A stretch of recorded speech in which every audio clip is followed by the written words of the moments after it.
ನಿರೂಪಣ ಅನ್ನೋ ವಿಚಾರವನ್ನ ನಾವು ನೋಡಿದ್ದೀರಪ್ಪ. ಇಲ್ಲಿ ಸ್ಥಿತಿ ಅಂದ್ರ ಮುಖ್ಯವಾಗಿ ಒಂದು ಅಂತರ್ನಿಷ್ಠೆಯ ಅವಶ್ಯಕತೆ ಇರುತ್ತದೆ. ಆ ಅಂತರ್ನಿಷ್ಠೆಯಿಂದನೇ ಈ ಪಾರಮಾರ್ಥ ವಿಚಾರವನ್ನ ತಿಳಿಬೇಕಾಗ್ತದೆ. ಮನುಷ್ಯರು ದೇವ ಪಿತ್ರಾದಿಗಳಲ್ಲಿ ಯಾರನ್ನು ಭಜಿಸುವರೋ ಆಯಾ ಲೋಕಗಳಿಗೆ ಹೋಗುವರು, ಮತ್ತು ನಿರ್ಗುಣವನ್ನು ಭಜಿಸಿದರೆ ಸ್ವತಃ ನಿರ್ಗುಣವೇ ತಾವಾಗುವರು. ಯಾವುದನ್ನ ಭಜಿಸ್ತವೋ ಯಾವುದನ್ನ ಆರಾಧಿಸ್ತವೋ ಅದೇ ತಾವಾಗ್ತಾರ. ಮತ್ತೆ ನಿರ್ಗುಣವನ್ನ ಭಜಿಸಿದ್ದೇ ಆಗಿದ್ರ ಆ ನಿರ್ಗುಣ ಸ್ವರೂಪವೇ ತಾನಾಗ್ತಾರ. ಇಲ್ಲಿ ಸಿದ್ಧ ಸ್ಥಿತಿಯನ್ನ ಹೊಂದಿದವನಿಗೂ ಮತ್ತೆ ಸಾಧನವು ಅವಶ್ಯವೆನ್ನುವುದು ಬರೀ ಇಲ್ಲಿ ಪೂರ್ಣ ಸಿದ್ಧ ವಿಚಾರವನ್ನ ತಿಳಿಸಿದ ಮೇಲೆ, ಅನನ್ಯತೆಯಿಂದ ಆ ಆತ್ಮ ಸ್ವರೂಪನ ವಿಚಾರ ಅಂತ ತಾನು ತಿಳಿದಾದ್ಮೇಲೆ, ಅಂತ ತಿಳಿದಂತ ಪರಿಪೂರ್ಣ ಸ್ವರೂಪ ಆದಂತವರಿಗೆ ಈ ಸಾಧನೆ ಅನ್ನೋದು ಅನವಶ್ಯ ಆಗ್ತದ. ಅದರ ಅವಶ್ಯಕತೆ ಇರೋದಿಲ್ಲ. ಆ ಸಾಧನೆ ಅನ್ನೋದ ಮುಗಿದು ಹೋಗುತ್ತದೆ. ಆ ಪೂರ್ಣ ಸ್ಥಿತಿಯಲ್ಲಿ ಸಾಧನೆ ಮಾಡಿ ಏನನ್ನ ಸಾಧಿಸಬೇಕು ಅಂದ್ರ ಆ ಪರಿಪೂರ್ಣ ಸ್ವರೂಪ ವಿಚಾರವನ್ನ ತಿಳಿದಾದ್ಮೇಲೆ ಅದನ್ ಬಿಟ್ಟು ಬೇರೆ ಏನಾರ ಸಾಧನೆ ಮಾಡ್ತವಿ, ಏನಾರ ಮಾಡ್ತೀರಿ ಅನ್ನೋದಾದ್ರ ಅದನ್ನೆಲ್ಲ ಸಾಧಿಸಿ ಏನ್ ಮಾಡೋದಿದೆ? ತಾನೇ ತಾನಾದ್ಮೇಲೆ ಮತ್ ಸಾಧಿಸೋದಾಗ್ಲಿ ಇನ್ನೊಂದು ನೇಮ ನಿತ್ಯಗಳನ್ನ ಮಾಡೋದಾಗ್ಲಿ ಯಾವುದು ಇರೋದಿಲ್ಲ. ನಿಯಮಗಳನ್ನ ಹಿಡಿದು ಯಾವ ಫಲ ದೊರಕಿಸಬೇಕು? ನೀನು ಆ ಪರಿಪೂರ್ಣ ಸ್ವರೂಪವೇ ತಾನಾಗಿ, ಆ ಪರಿಪೂರ್ಣ ಸ್ವರೂಪವೇ ತಾನಾಗಿ ಉಳಿದ ಇದ್ದ ಮೇಲೆ ಮತ್ ನೀನ್ ಯಾವ ನೇಮ ಶೀಲ ನೇಮ ನಿತ್ಯಗಳನ್ನ ಯಾಕೆ ಹಿಡಿಬೇಕಾಗ್ತದೆ? ಆ ಪರಿಪೂರ್ಣ ವಸ್ತುವೇ ಇರಲಿಕ್ಕಾಗಿಯೂ ಸುಮ್ಮನೆ ಯಾಕೆ ದಿಕ್ಕು ತಪ್ಪಿ ಓಡಾಡಬೇಕು? ಆ ಪರಿಪೂರ್ಣ ಸ್ವರೂಪ ಬ್ರಹ್ಮವೇ ತಾನಂತ ತಿಳಿದಾದ್ಮೇಲೆ ಮತ್ತೆ ನಾನು ಕರ್ಮಗಳನ್ನ ಮಾಡ್ತಾನೆ, ನಾನು ತೀರ್ಥಯಾತ್ರೆಗಳನ್ನ ಮಾಡ್ತಾನೆ, ನಾನು ಯಜ್ಞ ಯಾಗಾದಿಗಳನ್ನ ಮಾಡ್ತಾನೆ ಅನ್ನೋದು ಇದೆಲ್ಲ ದಿಕ್ಕು ತಪ್ಪಿ ಓಡಾಡುವ ಕೆಲಸದಂತೆ. ಯಾಕೆ ದಿಕ್ಕು ತಪ್ಪಿ ಓಡಾಡುವ ಕೆಲಸ ಅಂದ್ರ ಆ ಸ್ವರೂಪನೇ ತಾನಾಗಿದ್ದು ಮತ್ ನಾನೇನಾರ ಹುಡುಕ್ತಾನೆ ನೋಡ್ತಾನೆ ಮಾಡ್ತಾನೆ ಅಂತ ಬೇರೆ ಮಾಡಕ್ ಹೋಗ್ತಿ ಅಂದ್ರ ತನ್ನ ದಿಕ್ಕು ತಪ್ಪಿದಂಗ ಆಗ್ತದ. ಸುಮ್ನೆ ಆ ದಿಕ್ಕು ತಪ್ಪುವ ಕೆಲಸವನ್ನಾದ್ರೆ ಯಾಕೆ ಮಾಡಬೇಕು? ಹಾಗೆ ನೋಡುತ್ತಿರಲಿಕ್ಕಾಗಿ ದೇಹವಂತೂ ಪಂಚಮಹಾಭೂತಗಳದು. ಜೀವನಾದರೂ ಬ್ರಹ್ಮದ ಅಂಶನು ಮತ್ತು ಪರಮಾತ್ಮನಂತೂ ಅನನ್ಯತೆಯ ಸ್ಥಾನವಾಗಿರುವನು. ನೀವು ತನ್ನ ಬಿಟ್ಟು ತಾನ ಪರಿಪೂರ್ಣ ಬ್ರಹ್ಮ ಸ್ವರೂಪನೇ ಅದನಿ ಅನ್ನೋದು ಬಿಟ್ಟು ನೀವ್ ಏನಾರ ನೋಡ್ತೀವಿ ಮಾಡ್ತೀವಿ ಅಂದ್ರ ತನ್ನ ಬಿಟ್ಟು ಇನ್ನೊಂದು ಅರಸಲ್ ಏನುಂಟು ಅಂದ್ರ ತನ್ನ ಬಿಟ್ಟು ಇನ್ನೊಂದು ನೋಡಕ್ ಮಾಡಕ್ ಹೊಕ್ಕಿ ಅಂತ ಅಲ್ಲಿ ಏನೈತ ಅದ್ರಾಗ ಇರುವುದು ದೇಹ. ಆ ದೇಹ ಅನ್ನೋದಾದ್ರ ಆ ಪಂಚಭೂತಗಳದು. ಇನ್ನು ಜೀವನ ಆದರೂ ಆ ಬ್ರಹ್ಮದ ಅಂಶನು ಮತ್ತು ಪರಮಾತ್ಮನಂತೂ ಅನನ್ಯತೆಯಿಂದ ಸ್ಥಾನವಾಗಿರುವನು. ಅಲ್ಲಿ ನೀನ್ ಏನ್ ನೋಡ್ತಿ ಅಂದ್ರು ದೇಹ ಅಂದ್ರ ಪಂಚಭೂತಗಳಿಂದ ಆಗಿದೆ. ಈ ಜೀವ ಅನ್ನೋದು ಕೂಡ ಬ್ರಹ್ಮನ ಒಂದು ಅಂಶವಾಗಿದೆ. ಇನ್ನು ಉಳಿದದ್ದು ಯಾವ್ದೈತಂದ್ರ ಆ ಪರಮಾತ್ಮನನ್ನೋದು ತಾನೇ ತಾನಾಗಿ ಅದು ಅನನ್ಯತೆಯಾಗಿ ಉಳ್ದೇ ಐತಿ, ಅದೇ ತಾನಾಗೇ ಐತಿ. ಇದನ್ ಬಿಟ್ಟು ನೀನ್ ಏನನ್ನಾರ ಹುಡ್ಕಕ ನೋಡಕ ಮಾಡಕ್ ಹೋಗ್ತಿ ಅಂದ್ರ ಅದ್ರಾಗ ಇನ್ನೇನೈತಿ? ಅಲ್ಲಿ ಸುಮ್ಮನೆ ಮೇಲಿಂದ ನೋಡಿದರೆ ಅಹಂಕಾರ ತೋರುವುದು, ಆದರೆ ಹುಡುಕಾಡಿದರೆ ಅದೇನೂ ಇರುವುದಿಲ್ಲ. ನೀನು ಸುಮ್ನೆ ಮೇಲಿಂದ ನೋಡ್ತಾನಿ ಮಾಡ್ತಾನಿ ತಿಳಿತಾನಿ ಅಂತ ನೀನ್ ಹೇಳಕ್ ಹೋದ್ರ ಅಲ್ಲಿ ಅಹಂಕಾರ ಬರ್ತದೆ. ಆ ಮೂಲ ಪರಬ್ರಹ್ಮ ಸ್ವರೂಪವನ್ನು ಹೊರತುಪಡಿಸಿ ನೀನ್ ಬಿಟ್ಟೇನಾರ ತಿಳಿತಾನಿ ಮಾಡ್ತಾನಿ ತಿಳಿದನಿ ಅಂದ್ರ ಸ್ವರೂಪವಾಗಿರುವುದು. ಆದರೆ ಹುಡುಕಾಡಿದರೆ ಅದು ಏನೂ ಇರುವುದಿಲ್ಲ. ಅಲ್ಲಿ ನೀನ್ ಈ ಅಹಂಕಾರದೊಳಗ ಈ ಜೀವ ಭಾವದೊಳಗ ನೀನು ಹುಡುಕಾಡಿ ನೋಡಿದಿ ಅಂದ್ರ ಅದ್ರಾಗ ಏನೊಂದೇನು ಇರುವುದಿಲ್ಲ. ಆ ಶೋಧದಲ್ಲಿ ತತ್ವಗಳ ಎಣಿಕೆಯ ನಿರಸನ ಹೊಂದಲು ಕೇವಲ ಆತ್ಮನೇ ಉಳಿಯುವನು.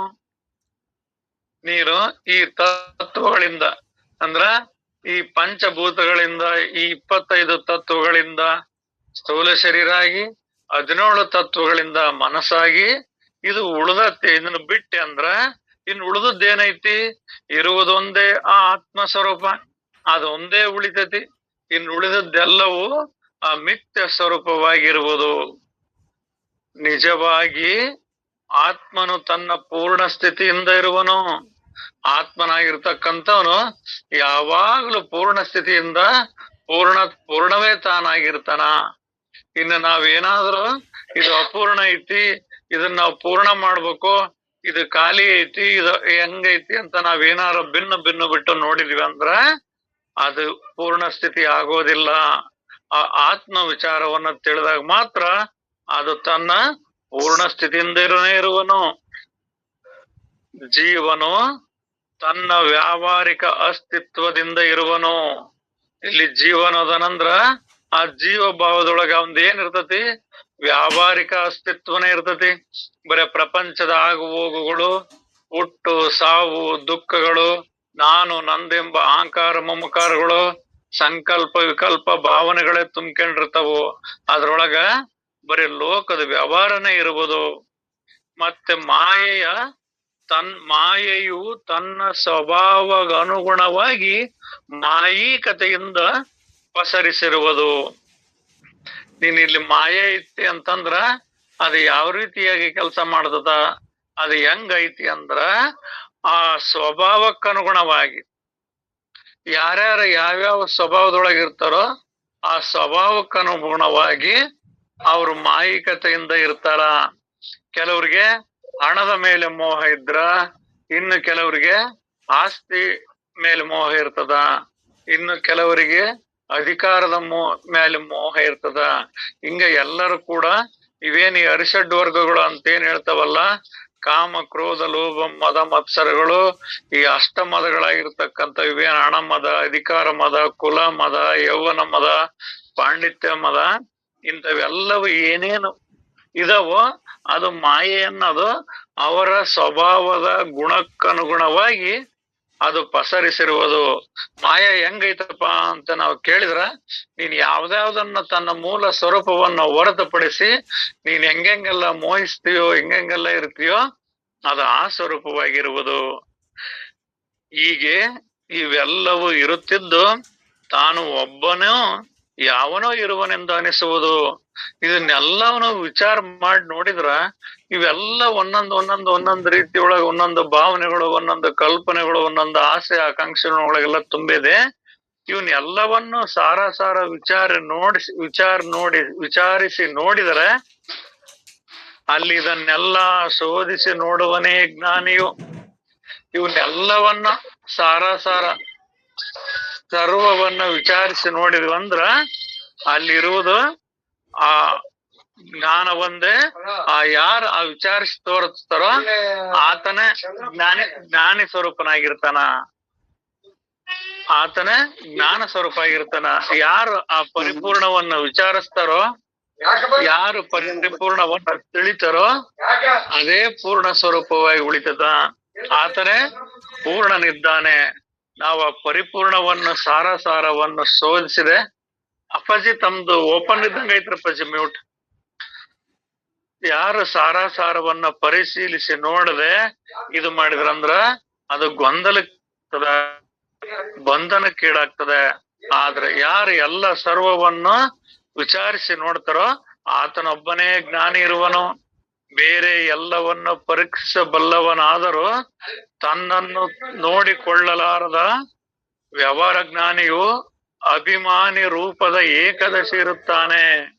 ಇಲ್ಲಿ ಅವನಿಗೆ ತನ್ನ ಆತ್ಮ ಸ್ವರೂಪದ ಜ್ಞಾನವೇ ಅವನಿಗಿಲ್ಲ ಅಂದ್ಮೇಲೆ ಅವನು ಉಳಿದದ್ದು ಅವನಿಗೆ ಎಲ್ಲಾ ಜ್ಞಾನ ಐತಿ ಅಂದ್ರು ಕೂಡ, ಎಲ್ಲ ಪವಾಡಗಳನ್ನು ಮಾಡೋ ಶಕ್ತಿ ಐತಿ ಅಂದ್ರು ಕೂಡ, ಇನ್ನೊಬ್ಬರ ಮನಸ್ಥಿತಿಯನ್ನ ಅರಿಯುವಂತ ಸ್ಥಿತಿ ಐತಿ ಅಂದ್ರು ಕೂಡ, ಏನೇ ಕಾಲಜ್ಞಾನವನ್ನ ಹೇಳ್ತಾನಂದ್ರು ಕೂಡ ಅದು ತನ್ನ ಬಿಟ್ಟು ಉಳಿದದ್ದು ಏನೆಲ್ಲ ಹೇಳ್ತಾನೆ ಅಂದ್ರು ಕೂಡ ಅದು ಅಹಂ ವೃತ್ತಿ ಆಗಿರ್ತದ. ಆ ಅಹಂ ವೃತ್ತಿಯನ್ನು ಪರೀಕ್ಷಿಸಿದರೂ ಕೂಡ ಅಲ್ಲಿ ಏನು ಉಳಿಯುವುದಿಲ್ಲ. ಇಲ್ಲಿ ನಾವು ಹೊರಗ ಮೂಲ ಸ್ವರೂಪವನ್ನು ಬಿಟ್ಟು ಪವಾಡ ಮಾಡೋರು ದೊಡ್ಡರದಾರ, ಅಥವಾ ಏನೋ ಸಿದ್ಧಿಗಳನ್ನ ಒಲಿಸ್ಕೊಂಡಿರೋರು ದೊಡ್ಡರದಾರ, ಯಾರ್ದಾದ್ರೂ ಕಾಲಜ್ಞಾನವನ್ನ ಹೇಳೋರು ದೊಡ್ಡರದಾರ, ಅಥವಾ ಏನಾದ್ರೂ ಜಾದುಗಳನ್ನ ಅಥವಾ ಪವಾಡಗಳನ್ನ ಮಾಡಿ ತೋರಿಸ್ತಾರ ದೊಡ್ಡರದಾರ ಅಂತ ನಾವು ತಿಳಿತೇವೆ. ಆದ್ರೆ ಇಲ್ಲಿ ಮೂಲ ಅಹಂಕಾರ ಸ್ವರೂಪವನ್ನ ಮೂಲ ಆತ್ಮ ಸ್ವರೂಪವನ್ನ ಹೊರತುಪಡಿಸಿ ಬೇರೆ ಏನೆಲ್ಲ ಮಾಡ್ತಾರಂದ್ರು ಕೂಡ ಅದು ಜ್ಞಾನವಲ್ಲ, ಅದು ಅಹಂಕಾರ ವೃತ್ತಿ ಆಗ್ತದ, ಅಹಂ ಪ್ರವೃತ್ತಿ ಆಗ್ತದ. ಮತ್ತ ಆ ಪ್ರವೃತ್ತಿ ಅಹಂ ಪ್ರವೃತ್ತಿ ಒಳಗ ಏನಾರ ಐತಿ ಏನಂತ ನೋಡಿದ್ರ ಅದೆಲ್ಲದು ಸುಳ್ಳೇ ಐತಿ. ಈ ಮೂಲ ಆತ್ಮನನ್ನ ಹೊರತುಪಡಿಸಿ ಉಳಿದಿದ್ದ ಎಲ್ಲ ಕಾರ್ಯಕಲಾಪಗಳು ಕೂಡ ಸುಳ್ಳೇ ಅದಾವು. ಅಲ್ಲಿ ಪರೀಕ್ಷಿಸಿ ನೋಡಿದ್ರ ಏನೂ ಇಲ್ಲ, ಮತ್ತಲ್ಲೇನು ಉಳಿಯುವುದಿಲ್ಲ. ಪ್ರಕೃತಿಯ ನಿರಸನೆಯಿಂದ ವಿಕಾರಿ ಎಲ್ಲವೂ ಹೊರಟು ಹೋಯಿತು. ಆ ಪ್ರಕೃತಿಯನ್ನ ನಾವು ನಿರಸನ ಮಾಡಿದ್ವಿ ಅಂದ್ರ, ಪ್ರಕೃತಿ ಅಂದ್ರೆ ಇದೆ ಈ ಪಂಚಭೂತಗಳಿಂದ ಕೂಡಿರ್ತಕ್ಕಂಥ ಮತ್ತು 3 ಗುಣಗಳಿಂದ ಕೂಡಿರ್ತಕ್ಕಂಥದಕ್ಕ ಅಷ್ಟದ ಪ್ರಕೃತಿ ಅಂತಾರ. ಅಂದ್ರ ಈ ಸತ್ವ ರಜೋ ತಮ ಗುಣಗಳು ಮತ್ತು 5 ಪಂಚಭೂತಗಳಿಂದ ಕೂಡಿದ್ದ ಏನೈತಲ್ಲ, ಇದೆಲ್ಲದು ಪ್ರಕೃತಿ ಕೂಡಿಂದ ಆಗಿರ್ತಕ್ಕಂಥದ್ದೈತಿ. ಈ ಪ್ರಕೃತಿಯನ್ನ ನಾವು ನಿರಸನ ಮಾಡಿದ್ವಿ ಅಂದ್ರ ಅಲ್ಲಿ ಆ ವಸಿಷ್ಠವಾದದ್ದೇ ಅಖಿಲ ನಿರ್ಗುಣ ಬ್ರಹ್ಮ ಸ್ವರೂಪವು. ಇಲ್ಲಿ ಯಾವ್ದಪ್ಪ ಅಖಿಲ ನಿರ್ಗುಣ ಬ್ರಹ್ಮ ಸ್ವರೂಪ ಅಂದ್ರ, ಈ ಎಲ್ಲ ಪ್ರಕೃತಿಯನ್ನೆಲ್ಲವನ್ನ ನಿರಸನ ಮಾಡಿದ ಮೇಲೆ ಅವೆಲ್ಲವನ್ನ ವಿಶಿಷ್ಟ ಆ ವಸಿಷ್ಠವಾದುದೇ ನಿಖಿಲ ನಿರ್ಗುಣ ಬ್ರಹ್ಮ ಸ್ವರೂಪವು. ವಿಶಿಷ್ಟ ಇರ್ಬೇಕು ನೋಡ್ರಿ. ಆ ವಿಶಿಷ್ಟ ಅಪ್ಪಾಜಿ ಹಂಗಾದ್ರದ ಇಲ್ಲಿ ಫ್ರಂಟ್ ಏನೋ ಲೋಪದೋಷ ಇರ್ಬೋದ್ರಪ್ಪ. ಆ ವಿಶಿಷ್ಟವಾದ ಆ ನಿಖಿಲ ಬ್ರಹ್ಮ ನಿರ್ಗುಣ ಸ್ವರೂಪವೇ ಆಗಿರುವುದು. ನಾವ್ ಏನಿದೆಯಲ್ಲ ಅಣ್ರಪ್ಪಾಜಿ ಎಲ್ಲವನ್ನ ನಿರ್ಗುಣ ಬಂತಲ್ರಿ, ಮತ್ತ ವಿಶಿಷ್ಟವಾದುದೇ ಆ ನಿಖಿಲ ನಿರ್ಗುಣ ಸ್ವರೂಪವು. ನೋಡ್ರಿ ಅಣ್ರಪ್ಪಾಜಿ ಆ ವಿಶಿಷ್ಟವಾದುದೇ ನಿಖಿಲ ನಿರ್ಗುಣ ಬ್ರಹ್ಮ ಸ್ವರೂಪವು. ಯಾವಾಗಂದ್ರ ಈ ಪ್ರಕೃತಿಯ ನಿರಸನೆಯಿಂದ ಈ ವಿಕಾರಿ ಎಲ್ಲವೂ ಕೂಡ ಹೊರಟು ಹೋಗುವುದು. ಈ ವಿಕಾರಿ ಎಲ್ಲವೂ ಹೊರಟು ಹೋತಂದ್ರ ಆ ಉಳಿದದ್ದೊಂದೇ ಆ ವಿಶಿಷ್ಟವಾದದ್ದೇ ಆ ನಿಖಿಲ ನಿರ್ಗುಣ ಬ್ರಹ್ಮ ಸ್ವರೂಪವು. ಹಾಗೂ ಆ ವಿಚಾರದಿಂದ ಅದೇ ತಾನಾಗಿದ್ದಾನೆ. ಮತ್ತ ಅವನು ಅದನ್ನ ನಿರಸನ ಮಾಡಿದ್ಮೇಲೆ ಇದು ಬ್ರಹ್ಮ ಸ್ವರೂಪವು ಅಂತ ಹೇಳೋದಲ್ಲ, ಆ ಸ್ವರೂಪವು ತಾನೇ ಆಗಿದ್ದಾನೆ. ಮತ್ತ ಆ ಸ್ವರೂಪ ಬೇರೆ, ಆ ನಿರ್ಗುಣ ಬೇರೆ, ನಾನ್ ಬೇರೆ ಅನ್ನೋದು ಏನೂ ಇಲ್ಲ. ಅದನ್ನ ಎಲ್ಲವನ್ನ ಪ್ರಕೃತಿಯನ್ನ ನಿರಸನ ಮಾಡಿದ ಮೇಲೆ ಆ ಉಳಿದದ್ದೇ ಬ್ರಹ್ಮ ಸ್ವರೂಪ. ಅದನ್ನು ವಿಚಾರಿಸಿ ನೋಡಿದ್ರ ಆ ಬ್ರಹ್ಮ ಸ್ವರೂಪವೇ ನಾವು. ಅಂದ್ರೆ ಇಲ್ಲಿ ಏನ್ ಹೇಳ್ತದ, ಮೊದಲ್ ನೀನು ಇದನ್ನ ನೋಡು, ಇಲ್ಲಿ ಏನೈತಂತ ವಿಚಾರ ಮಾಡಿ ನೋಡಿದ್ರ ಇದೆಲ್ಲದು ಆ ಪ್ರಕೃತಿಯಿಂದನ ಕೂಡಿದ್ದೈತಿ.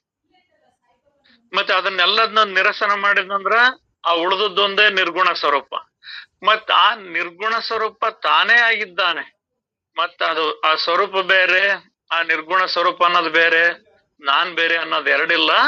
ಅವನ ವಿಚಾರದಿಂದ ನೋಡಿದಾಗ ಆ ಸ್ವರೂಪವು ತಾನೇ ಆಗಿದ್ದಾನೆ. ಹೀಗೆ ಪಾರಮಾರ್ಥದ ಮರ್ಮ ಅಗಾಧವಾಗಿದೆ. ನಾವು ಪಾರಮಾರ್ಥ ತಿಳಿತೇವೆ ಅಂತಂದ್ರ ಅದ್ರ ಮರ್ಮ ಈ ರೀತಿ ಇದೆ. ಯಾವ ರೀತಿ ಇದೆ ಅಂದ್ರ, ನಮ್ಮೊಳಗ ವಿಚಾರ ಮಾಡಿ ನೋಡಿದ್ರ ಇದೆಲ್ಲದು ಆ ಪ್ರಕೃತಿಯಿಂದ ಕೂಡಿರ್ತಕ್ಕಂಥದ್ದೈತಿ.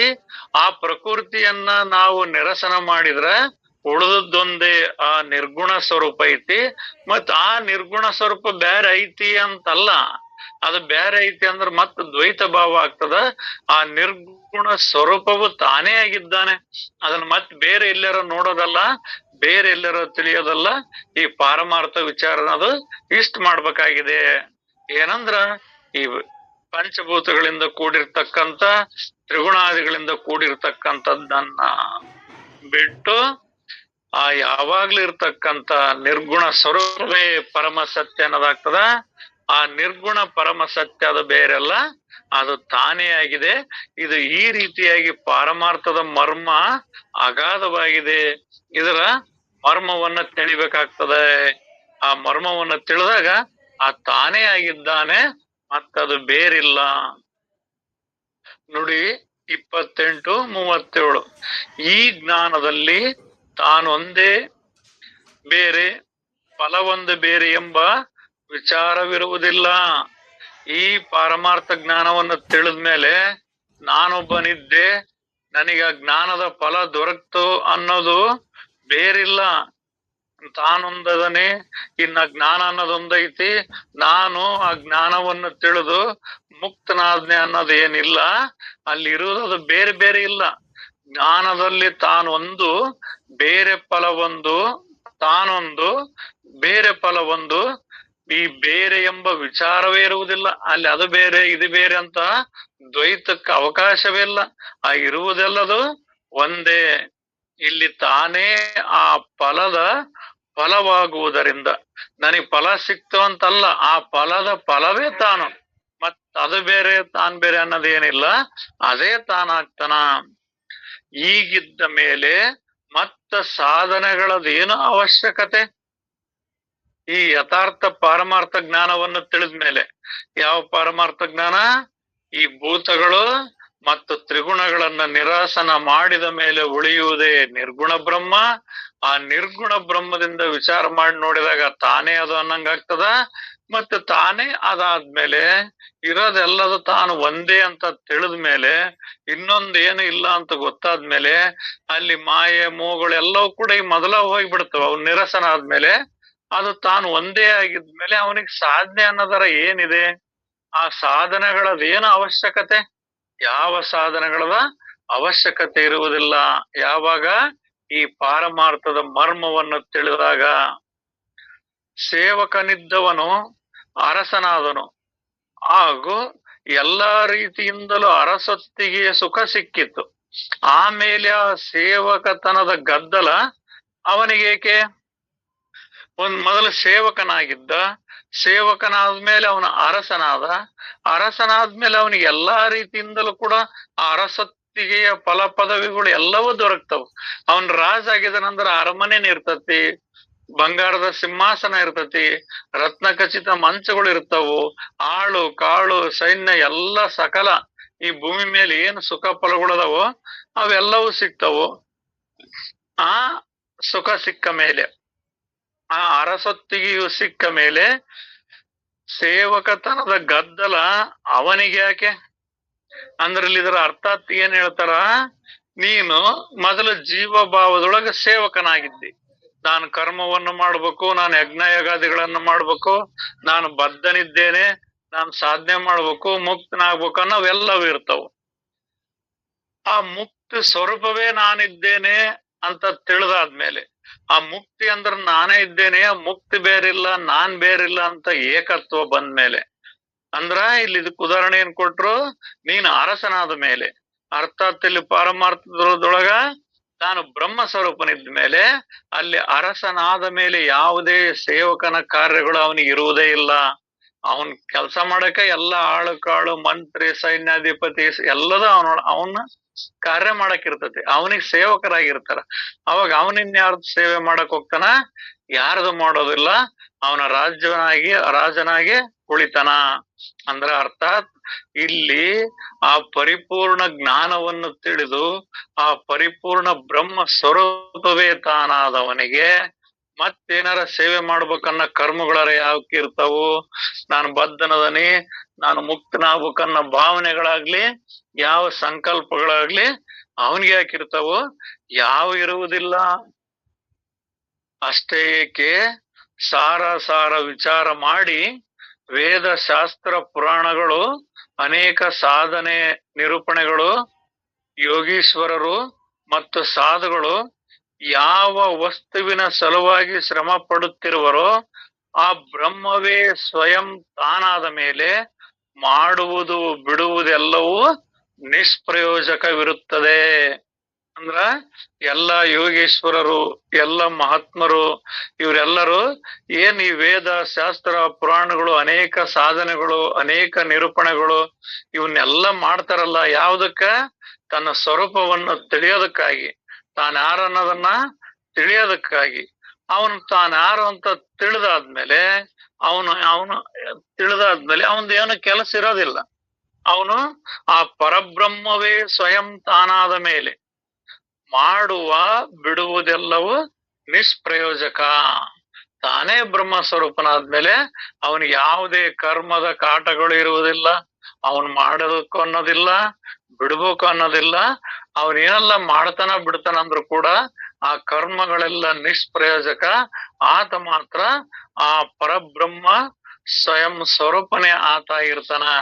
ಆ ಪರಬ್ರಹ್ಮ ಸ್ವರೂಪನೇ ತಾನಾದ್ಮೇಲೆ ಇವು ಮಾಡೋದು ಬಿಡೋದು ಇವೆಲ್ಲವೂ ಕೂಡ ನಿಷ್ಪ್ರಯೋಜಕವಾಗಿರುತ್ತದೆ. ಅಲ್ಲಿ ಅದೇನೊಂದು ಇರುವುದಿಲ್ಲ. ಸೇವಕನು ಮೊದಲು ರಾಜಾಜ್ಞೆಗೆ ಅಂಜುತ್ತಿದ್ದನು, ಆದರೆ ಅವನೇ ಮುಂದೆ ರಾಜನಾದನೆಂದರೆ ಅವನ ರಂಕತ್ವದ ದಗುಡವೇ ರಾಜಭಯವು ಆರಿ ಹೋಗುವುದಷ್ಟೇ. ಅಂದ್ರ ಅವನು ಮೊದಲು ಸೇವಕನಾಗಿದ್ದ ಅಂದ್ರ, ಅಯ್ಯೋ ರಾಜರು ಏನ್ ಹೇಳ್ತಾರನೋ, ಮಂತ್ರಿ ಏನ್ ಹೇಳ್ತಾರನೋ, ನಾನು ಏನೇನ್ ಸೇವೆ ಮಾಡ್ಬೇಕು, ಏನೆಲ್ಲ ಕಾರ್ಯಗಳನ್ನು ಮಾಡ್ಬೇಕಂತ ಅವನು ಭಯದೊಳಗಿರ್ತಾನ. ಯಾಕಂದ್ರ ರಾಜ ಬಂದು ಏನಾದ್ರು ತಪ್ಪಾತಂದ್ರ ಅವನ್ ಮರಣ ದಂಡನೆ ಕೊಡ್ತಾನ, ಶಿಕ್ಷೆ ಕೊಡ್ತಾನ ಅನ್ನೋವೆಲ್ಲ ಭಯಗಳು ಕಾಡ್ತದವು ಯಾವಾಗ? ಸೇವಕನಾದ ಮೇಲೆ. ಆ ರಂಕತ್ವದೊಡಗೂಡ ರಾಜ ಭಯವು ಆರಿ ಹೋಗುವುದು. ಅವನು ಸೇವಕನಾಗಿದ್ದಾಗ ಭಯ ಎಲ್ಲವೂ ಆ ರಾಜನಾದ ತಕ್ಷಣ ಆ ಸೇವಕತ್ವದ ಭಯವು, ಆ ಸೇವಕನನ್ನೋದು ಕೂಡ ಯಾವ್ದು ಇಲ್ದಂಗ ತಾನೇ ಮರೆಯಾಗಿ ಹೋಗ್ತದ. ನಾವ್ ಅದನ್ ಬಿಡ್ಬೇಕು, ಇದನ್ ಬಿಡ್ಬೇಕು, ಭಯ ಬಿಡ್ಬೇಕು, ಜೀವಭಾವವನ್ನು ಬಿಡ್ಬೇಕು, ಅಹಂಕಾರ ಮಮಕಾರಗಳನ್ನ ಬಿಡ್ಬೇಕು ಅನ್ನೋದು ಅವು ಏನು ಇರಲ್ಲ. ಇಲ್ಲಿ ಯಾಕಿರಲ್ಲ? ಮೊದಲ ಯಾಕಿರ್ತಾವ ಅಂದ್ರೆ ಇದಕ್ಕೆ ಏನ್ ಉದಾಹರಣೆ ಕೊಟ್ರು? ರಾಜನು ಮತ್ತು ಸೇವಕನಿಗೆ ಉದಾಹರಣೆ ಕೊಟ್ರು. ಆ ರಾಜನು ಅವನಿಗೆ ಯಾವುದೇ ಕಾರ್ಯಕಲಾಪಗಳು ಇರೋದಿಲ್ಲ, ಅವನಿಗೆ ಯಾವುದೇ ಭಯ ಇರೋದಿಲ್ಲ. ಇಲ್ಲಿ ಭಯ ಯಾರಿಗಿರ್ತತಿ? ಸೇವಕನಿಗಿರ್ತತಿ. ಅಂದ್ರ ಅರ್ಥಾತ್ ಇಲ್ಲಿ ಸೇವಕನಂದ್ರ ಜೀವಭಾವ ಉಳ್ಳವನಿಗೆ ಜೀವದ ಭಯ, ಪ್ರಪಂಚದ ಬದುಕು, ಬಾಳು, ನಾನು, ನಂದು ಎಂಬ ಅಹಂಕಾರ ಮಮಕಾರದ ಭಯ ತುಂಬ್ಕೊಂಡಿರ್ತತಿ ಆ ಸೇವಕನ ಬುದ್ಧಿ ಒಳಗಂದ್ರ. ಅರ್ಥಾತ್ ಜೀವಭಾವದೊಳಗ ಆ ಆತ್ಮ ಸ್ವರೂಪವೇ ತಾನಾದ್ಮೇಲೆ ಆ ಭಯಗಳೆಲ್ಲವೂ ಕೂಡ ಅವೇ ಆರಿ ಹೋಗುವವು. ಅವನ್ನೇ ನೀನ್ ಯಾರೇನು ಕಳ್ಸೋದಾಗ್ಲಿ ಬಿಡ್ಬೇಕಾದ್ದೇನ್ ಬೇಕಾಗಿಲ್ಲ. ಇಲ್ಲಿ ನಾವು ದೀಪ ಹಚ್ಚಿದ್ರೆ ಸಾಕು, ಬೆಳಕ್ ಅದೇ ಹಿಂದಕ್ ಸರಿದೈತಿ, ಕತ್ತಲು ಅದೇ ಹಿಂದಕ್ ಸರಿದೈತಿ. ನಮ್ಮ ಕಾರ್ಯ ಏನೈತಂದ್ರ ದೀಪ ಹಚ್ಚೋದು. ಆ ದೀಪ ಹಚ್ಚಿದಾಗ ಕತ್ತಲು ಹೆಂಗ್ ಹಿಂದಕ್ ಸರಿತೈತೋ ಅದರಂತೆ ಈ ಪಾರಮಾರ್ಥ ಜ್ಞಾನವನ್ನ ತಿಳಿದು ಆ ಬ್ರಹ್ಮ ಸ್ವರೂಪವೇ ತಾನಂತ ತಿಳಿದಾಗ ಈ ಜೀವಭಾವ ಅನ್ನೋದು, ಸಾಧನೆಗಳನ್ನವು ಕೂಡ ಅವೆಲ್ಲವೂ ತಂಪಾಡಿಗೆ ತಾವೇ ಆರಿ ಹೋಗುವವು. ಅರ್ಥಾತ್ ಪರಿಪೂರ್ಣತೆ ಪಡೆದ ಮೇಲೆ ಎಲ್ಲ ಸಾಧನಗಳು ಪರಿಸಮಾಪ್ತವಾಗುವವು. ಆ ಪರಿಪೂರ್ಣ ಜ್ಞಾನವನ್ನ ತಿಳಿದಾದ್ಮೇಲೆ ನಿನ್ನ ಸಾಧನೆಗಳು ಎಲ್ಲವೂ ಕೂಡ ಮುಕ್ತಾಯ ಆಗಿ ಹೋಗ್ತಾವ, ಮರೆಯಾಗಿ ಹೋಗ್ತಾವ, ಅವು ಇಲ್ದಂಗೆ ಆಗೋಗ್ತವು. ಇನ್ನ ಸಿದ್ಧನು ಸಾಧನೆಗಳನ್ನು ಮಾಡಬೇಕೆಂದು ಅಂದರೆ ವೇದಾಜ್ಞೆಯಂತೆ ನಡೆಯಬೇಕು. ಹೇಗೆ? ಶಾಸ್ತ್ರಗಳೇ ಶಾಸ್ತ್ರಾಭ್ಯಾಸ ಮಾಡಬೇಕೇನು, ಅಥವಾ ತೀರ್ಥಗಳಿಗೆ ಹೋಗುವುದುಂಟೆ? ಇಲ್ಲಿ ಏನ್ ಹೇಳ್ತಾರ? ಆ ಪರಿಪೂರ್ಣ ಸ್ವರೂಪ ತಾನಾದ್ಮೇಲೆ ಆ ಸಿದ್ಧನಾಗಿರ್ತಕ್ಕಂಥವನಿಗೆ ಅವನಿಗೇನ್ ಸಾಧನೆಗಳು ಮಾಡ್ಬೇಕನ್ನೋದ್ ಏನೈತೆ ಹೇಳು? ಅವನಿಗೇನು ಮಾಡ್ಬೇಕಾದ್ದೇನು ಇರೋದಿಲ್ಲ, ಅಲ್ಲಿ ಸಾಧನೆಗಳೇ ಇರೋದಿಲ್ಲ. ಮತ್ ನೀವು ಸಾಧನ ಹೇಳ್ತೀರಂದ್ರ, ಪೂರ್ಣನಾದವನಿಗೆ ಸಾಧನ ಹೇಳ್ತೀರಂದ್ರ ಅದು ಹೆಂಗ್ ಆಗ್ತತಿ ಅಂದ್ರ ಉದಾಹರಣೆ ಕೊಟ್ಟದ್ರ, ಆ ವೇದಾಗ್ನಿಯಂತೆ ನಡೆಯಬೇಕೆ? ಇಲ್ಲಿ ವೇದಗಳು ಎಲ್ಲರ ಸಾರವನ್ನ ತಿಳಿಸ್ತಾವ, ಅವೆಲ್ಲ ಜ್ಞಾನವನ್ನ ತಿಳಿಸ್ತಾವ. ಅವೇ ಅದರ ಅಗ್ನಿ ಹೆಂಗ್ ನಡಿಯಕ್ ಆಗ್ತದೆ? ವೇದಗಳೇ ವೇದಾಗ್ನಿ ಅಂತ ಹೆಂಗ್ ನಡಿಯಕ್ ಆಗ್ತದೆ? ಆಗೋದಿಲ್ಲ. ಇನ್ನು ಶಾಸ್ತ್ರಗಳೇ ಶಾಸ್ತ್ರಾಭ್ಯಾಸ ಮಾಡಬೇಕೆ? ಈ ನಾವೆಲ್ಲ ನಿಜಗುಂಡ್ರ ಶಾಸ್ತ್ರ, ಈ ದಾಸಬೋಧೆ ಶಾಸ್ತ್ರ ಅಥವಾ ಇನ್ನು ಅನೇಕ ಶಾಸ್ತ್ರಗಳನ್ನ ನೋಡ್ತೇವೆ. ಆ ಶಾಸ್ತ್ರನ ಅಭ್ಯಾಸ ಮಾಡಕ್ ಬರ್ತತೇನೋ? ಬರೋದಿಲ್ಲ. ಅಥವಾ ತೀರ್ಥಗಳಿಗೆ ಹೊರಟು ಹೋಗುವುದುಂಟೆ. ಈಗ ತೀರ್ಥಕ್ಷೇತ್ರಗಳು ಅಂದ್ರೆ ಏನ್ ಹೇಳ್ತಾವಂದ್ರ ಅವು ಪುಣ್ಯ ಸ್ಥಾನಗಳು, ಮಹಾತ್ಮರ ಸ್ಥಾನಗಳು, ಮಹಾತ್ಮರ ಸ್ಥಳಗಳು ಅಂತ ತಿಳಿದಿರ್ತವೆ. ಮತ್ತೆ ಅವು ಪುಣ್ಯ ಸ್ಥಾನಗಳು, ಆ ತೀರ್ಥ ಸ್ಥಳಗಳು, ಅವೇ ತೀರ್ಥಯಾತ್ರೆಗಳನ್ನ ಮಾಡಕ್ ಹೋಗೋದು ಎಲ್ಲಾದ್ರೂ ಉಂಟೆ? ಇಲ್ಲ. ಅಂದ್ರೆ ಅರ್ಥಾತ್ ನೀನ್ ಬ್ರಹ್ಮ ಸ್ವರೂಪನದಿ ಅಂದ್ಮೇಲೆ ನೀನ್ ಇನ್ನೊಂದು ಪಾಪ ಪುಣ್ಯ ತೀರ್ಥ ಅವನ್ನೆಲ್ಲ ಹುಡುಕೋದು ಏನು ಇಲ್ಲ. ನೀನಾದ್ಮೇಲೆ ಮತ್ ಇನ್ನೊಂದು ಹುಡುಕದ್ರೆ ಏನೈತಿ? ಅಂತ ಶರಣನ ನುಡಿ ತೀರ್ಥ, ಅಂತ ಶರಣನ ನಡೆ ತೀರ್ಥ, ಆತನ ಮನೆಯ ಅಂಗಳವೇ ವಾರಣಾಸಿ, ಆತನೇ ಕಾಶಿ ವಿಶ್ವನಾಥ, ಲೋಕದ ನೀರು ಅದರ್ಥಣದ ತೀರ್ಥವಯ್ಯ ಅಂತ ಹೇಳ್ತಾರ. ಅಂದ್ರ ಆತನೇ ಪರಿಪೂರ್ಣ ಸ್ವರೂಪ ಆದ್ಮೇಲೆ ಆತಗ್ ಮತ್ ನೀವ್ ಇನ್ನೊಂದ್ ಏನಾರ ಹೇಳಕ್ ಹೋಗಿರಂದ್ರ ಅವ್ಯಾವ ಅರ್ಥ ಆಗೋದಿಲ್ಲ. ಅಮೃತವೇ ಅಮೃತ ಪಾನ ಮಾಡಬೇಕೇನು? ಆ ಅಮೃತ ಸ್ವರೂಪವೇ ತಾನಾಗಿರ್ತಾನ. ಅಂತವನು ಅಮೃತವನ್ನ ಪಾನ ಮಾಡ್ಬೇಕಾಗ್ತದೇನ? ಆಗೋದಿಲ್ಲ. ಆ ಅನಂತನನ್ನು ಲಕ್ಷಿಸಬೇಕೆ? ಮತ್ತು ಸ್ವತಃ ಭಗವಂತನ ಭಜನೆ ಮಾಡುವುದೆಂದಿಗಾದರೂ ಉಂಟೆ? ಇಲ್ಲಿ ಅಮೃತನೇ ಪಾನ ಮಾಡಕ್ಕೆ ಏನ್ ಬರ್ತದೇನೋ? ಬರೋದಿಲ್ಲ. ಈ ಅನಂತ ಸ್ವರೂಪವಾಗಿರ್ತಕ್ಕಂಥ ಅವನು ಅನಂತ ಸ್ವರೂಪವನ್ನು ಲಕ್ಷಿಸಬೇಕೇನೋ? ಇಲ್ಲ. ಆ ಭಗವಂತನೇ ತಾನಾಗಿದ್ದು ಆ ಭಗವಂತನ ಇನ್ನೊಂದು ಭಜಿಸಬೇಕೇನೋ? ಆ ಸ್ವಯಂ ಸಿದ್ಧ ವಸ್ತುವೇ ಆ ಸತ್ಯವನ್ನ ತ್ಯಜಿಸಬೇಕೆ? ಆತ ಸ್ವಯಂ ಸಿದ್ಧ ವಸ್ತುವಾಗಿದ್ದಾನ, ಆ ಸತ್ಯ ವಸ್ತುವೇ ಅವನ್ ತಾನಾಗಿದ್ದಾನೆ. ಮತ್ತೆ ಅವನ್ ಇನ್ನೊಂದ್ ಏನಾರ ತ್ಯಜಿಸ್ಬೇಕು ಬಿಡ್ಬೇಕು ಅನ್ನೋದರ ಏನಾರ ಐತೇನೋ? ಆ ನಿರ್ಗುಣ ಸ್ವರೂಪವೇ ನಿರ್ಗುಣದೊಡನೆ ಐಕ್ಯತೆ ಪಡೆಯಬೇಕೆ? ಅದು ಇರದ ನಿರ್ಗುಣ ಸ್ವರೂಪ ಐತಿ, ನೀನಿರದ ನಿರ್ಗುಣ ಸ್ವರೂಪ ಐತಿ. ನೀನ್ ಏನಾರ ಅದ್ರಾಗ ಅದನ್ನ ಸೇರ್ಸಕ್ಕಾರ ಏನ್ ಹೋಗೋದೈತಿ? ಅದು ಬಯಲಾಗೆ ಐತಿ. ಆ ಬಯಲ್ಗೇನಾರ ಇನ್ನೊಂದು ಬಯಲು ಸೇರ್ಸೋದ್ ಏನಾರ ಐತೇನೋ? ಇಲ್ಲ. ಸ್ವತಃ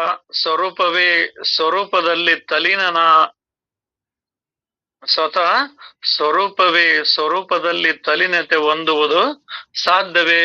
ಅದು ಅದ್ರಾಗ ಒಂದಕ್ಕ ಸಾಧ್ಯ ಐತೇನೋ? ಯಾಕಂದ್ರ ಅವ್ ಎರಡದವೇನೋ? ಎರಡಿಲ್ಲ, ಇರೋದು ಒಂದೇ ಐತಿ. ನೀನ್ ಬೇರೆ ಇಲ್ಲ, ಆ ಪರಮಾತ್ಮ ಬೇರಿಲ್ಲ. ಎರಡಿದ್ರೆ ಸೇರ್ದೆ ಕೂಡ್ದೆ ಮಾಡ್ದೆ ಅಂತ ಏನಾರ ಹೇಳ್ಬೋದಿತ್ತಪ್ಪ. ಆ ಇರದ ಒಂದೈತಿ. ಆ ಒಂದ್ರೊಳಗ್ ನಾನ್ ನಿರ್ಗುಣ ತಿಳಿತೇನಿ, ನಾನ್ ಐಕ್ಯತ್ವ ಪಡಿತೇನಿ, ನಾನ್ ಮುಕ್ತನಾಗ್ತಾನಿ, ನಾನ್ ಭಜಿಸ್ತಾನಿ, ತಾನ್ ಮಾಡ್ತಾನೆ ಅಂತ ಹೇಳಕ್ ಹೋಗ್ತಿಯಲ್ಲ, ಅದ್ರಾಗ ಏನೈತಿ? ಸ್ವಯಂ ಸಿದ್ಧ ಅಂಜನವೇ ಕಣ್ಣಲ್ಲಿ ಆ ಅಂಜನ ಹಾಕಿಕೊಳ್ಳಬೇಕೇನು? ಅವನ ಕಣ್ಣೇ ಅಂಜನ ಆಗಿದವು. ಅದ್ರಾಗ ಅವನ್ ಇನ್ನೊಂದು ಅಂಜನ ಹಾಕಿ ನೋಡೋದು ಹುಡುಕೋದು ಮಾಡೋದು ಅದ್ರೊಳಗೆ ಏನೈತಿ? ಏನು ಇಲ್ಲ. ಧನ ಸಂಪಾದನೆ ಮಾಡಬೇಕೆ? ಅಂದ್ರೆ ಇವೆಲ್ಲ ಉದಾಹರಣೆಗಳನ್ನು ಕೊಡ್ತಾರ. ಆ ಧನ ಸಂಪಾದನೆ ಮಾಡಬೇಕೆ? ತಾನಾಗಿ ತನ್ನನ್ನು ಹುಡ್ಕಕ್ ಹೋದ್ರ ಅದು ಎಲ್ಲಿ ಸಿಗ್ತತಿ? ನಿರಂಜನ ವಸ್ತುವೇ ನಿರಂಜನವನ್ನು ಅನುಭವಿಸುವ ಬಗೆಯೇನು? ಇಲ್ಲ ಅದನ್ನ ಅನುಭವಿಸ್ಬೇಕು ಇದನ್ನ ಅನುಭವಿಸ್ಬೇಕಂತ ಹೇಳ್ತಿರಲ್ಲ, ಆ ಅನುಭವಿಸುವ ವಸ್ತುವೇ ತಾನಾಗಿದ್ದ ಬೆಳಕ ಅವನು ಅನುಭವಿಸೋದರ ಏನೈತಿ? ಅದ್ರಾಗ ಅನುಭವಿಸೋದೇನಿಲ್ಲ. ಒಟ್ಟಿಗೆ ಸಾಧ್ಯ ವಸ್ತುವೇ ಸಾಧನವನ್ನು ಹೇಗೆ ಮಾಡಲಸವು? ಆ ಸಾಧ್ಯ ವಸ್ತುವೇ ತಾನಾದ ಬಳಿಕ ಮತ್ತಿನ್ನು ಸಾಧನೆ ಮಾಡೋದರ ಏನೈತಿ? ಆ ಧ್ಯೇಯ ಸ್ವರೂಪವೇ ಧ್ಯಾನ ಮಾಡುವುದು ಹೇಗೆ ಸಾಧ್ಯವು? ಆ ಧ್ಯೇಯ ಸ್ವರೂಪವೇ ತಾನಾಗಿದ್ದು ಅದೇ ಅದರ ಧ್ಯಾನ ಮಾಡ್ತತಿ ಅಂದ್ರ ಅದ್ ಹೆಂಗ್ ಸಾಧ್ಯ ಆಗ್ತದ? ಮತ್ತು ಸ್ವತಃ ಉನ್ಮನಿ ಸ್ಥಿತಿಯೇ ಮನವನ್ನು ಆವರಿಸುವ ಶಕ್ಯತೆ ಏನು? ಮನ ಉನ್ಮನಿ ಅಂತ. ಆ ಮನದೊಳಗ ಆ ಬ್ರಹ್ಮ ಸ್ವರೂಪವೇ ತಾನಾಗಿ ಉಳಿದ್ಮೇಲೆ ಮತ್ ಇನ್ನೊಂದರ ಅವಶ್ಯಕತೆ ಏನೈತಿ, ಏನು ಇಲ್ಲ ಅಂತ. ಅರ್ಥಾತ್ ಇದ್ರ ಸಾರ ಏನ್ ಹೇಳ್ತತಿ ಇವೆಲ್ಲಾ ಉದಾಹರಣೆಗಳು ಸ್ಥಿತಿ ನಿರೂಪಣೆ ಅನ್ನೋದು. ನೀನ್ ಆ ಸ್ವರೂಪನಾದಿಯಪ್ಪ, ನೀನ್ ಅದನ್ ಬಿಟ್ಟು ಏನನ್ನಾರ ಮಾಡಕ್ ಹೋಗಿ ಏನನ್ನಾರ ಕೇಳಕ್ ಹೋಗಿ ಏನೇನೋ ಮಾಡಕ್ ಹೋಗಿಯಲ್ಲ, ಅಲ್ಲಿ ಏನು ಮಾಡಕ್ ಬರಲ್ಲ. ವೇದಗಳನ್ನೇನ್ ಓದಕ್ ಬರಲ್ಲ, ಅಮೃತವನ್ನ ಕುಡಿಯಕ್ ಬರಲ್ಲ. ನೀನ್ ಎಲ್ಲದ ಅದೇ ಸ್ವರೂಪದಿ ಅನ್ನೋ ವಿಷಯವನ್ನ ಇಲ್ಲಿವರೆಗೆ ಈ ಗ್ರಂಥದೊಳಗ ತಿಳಿಸಿದ್ರಪ್ಪಾಜಿ. ಇತಿ ದಾಸಬೋಧೆ ಗುರು ಶಿಷ್ಯ ಸಂವಾದ ನವಮ ದಶಕೆ ಸ್ಥಿತಿ ನಿರೂಪಣ ನಾಮ ದಶಮ ಸಮಾಸ ಅಧ್ಯಾಯ ಇಲ್ಲಿಗೆ ಮುಕ್ತಾಯ ಆಯ್ತ್ರಪ್ಪಾಜಿ. ಎಲ್ಲರಿಗೂ ಶರಣು ಶರಣಾರ್ಥಿ ಅಪ್ಪಾಜಿ, ಎಲ್ಲರಿಗೂ ಶರಣು ಶರಣಾರ್ಥಿ.